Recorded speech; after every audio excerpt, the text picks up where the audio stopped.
এবাৰ কেতিয়া দেখিবলৈ পাম নাজানো কিন্তু যিমানখিনি মৰম আপোনালোকে দিছে সেয়া জুবিনে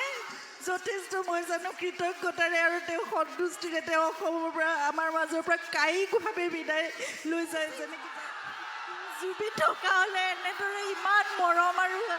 আশীৰ্বাদ দেখি ইমান আদৰ দেখি তেওঁ আপোনালোকক কৃতজ্ঞতাই জনালে কিন্তু তেওঁ শব্দৰে এতিয়া একো প্ৰকাশ কৰিব নোৱাৰে গতিকে তেওঁৰ হৈ পেলাই মই আপোনালোকক কৃতজ্ঞতা জ্ঞাপন কৰিছোঁ অসমৰ বিভিন্ন ঠাইৰ পৰা আপোনালোকে আহি একগোট হৈছেহি তেওঁৰ শেষ যাত্ৰাত পুনৰবাৰ মৰম শ্ৰদ্ধাঞ্জলি জনাবলৈ তেওঁ থকা সময়তো আপোনালোকে যিমান প্ৰাপ্য তাতকৈ বহুত বেছি দিছে সেইকাৰণে তেওঁ 30 বছৰত যিমানখিনি মানুহে হয়তো 100 বছৰতো কৰিব নোৱাৰে তাতকৈও বেছি কৰি কাম কৰিব পাৰিছে ইমানখিনি সফল হৈছে এতিয়া আপোনালোকৰ মাজতে জুবিনৰ সকলোখিনিৰ সৃষ্টি থাকিব আপোনালোকে তেওঁক জীয়াই ৰাখিব মই জানো সেইখিনি মোৰ বিশ্বাস আছে গতিকে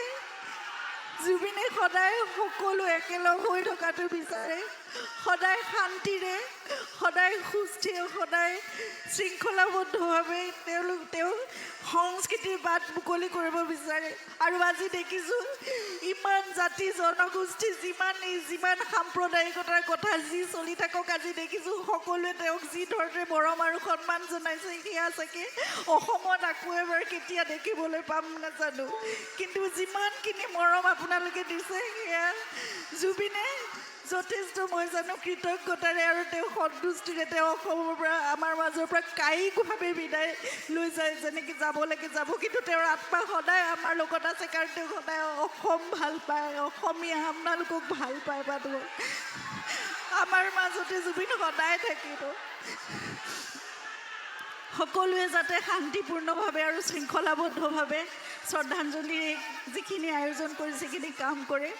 অসমৰ মাননীয় মুখ্যমন্ত্ৰীয়ে আজি দিল্লীলৈ গৈ তেওঁক নিজে প্ৰথম তেওঁ ছিংগাপুৰৰ পৰা আহি পোৱাৰ পিছত ৰিচিভ কৰিছে তেওঁক শ্ৰদ্ধাঞ্জলি জনাইছে গতিকে মই অসম চৰকাৰ মই প্ৰশাসন আৰু